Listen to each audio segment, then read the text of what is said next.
চিকিৎসকরা হয়তো ভগবান নন ঠিকই, কিন্তু তারা যে মুশকিল আসান সে কথাই প্রমাণ করল তমলুক মেডিকেল কলেজের চিকিৎসক দল। জটিল অপারেশনে 3 বছরের শিশুর প্রাণ বাঁচালো তারা।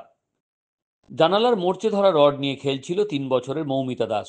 বাড়ি হলদিয়ার ভবানীপুর থানার বার উত্তর হিংলি গ্রামে। খেলার সময় আচমকা পা পিছলে গিয়ে সেই রড মুখগহ্বরের উপরের অংশ ভেদ করে অনেকটা ভিতরে চলে যায়। মুখ দিয়ে রক্ত বের হতে থাকে। রড বিদ্ধ অবস্থায় বাড়ির লোকজন স্থানীয় হাসপাতালে নিয়ে গেলে চিকিৎসকরা এসএসকেএম হাসপাতালে রেফার করেন। সেখান থেকে কলকাতা নিয়ে যাওয়ার পথে অনর্গল রক্তপাতে শিশুর শারীরিক অবস্থা ক্রমশই খারাপ হচ্ছিল। পরিবারের লোকজন তড়িঘড়ি নিমতৌড়িতে তমলুক মেডিকেল কলেজে নিয়ে যায় তাকে। অর্থোপেডিক সার্জন শিবশঙ্করদের নেতৃত্বে মেডিকেল টিম এরপর মুশকিল আসান করেন। সুস্থ হয় শিশুটি। রডটা ঢুকে গেছে আর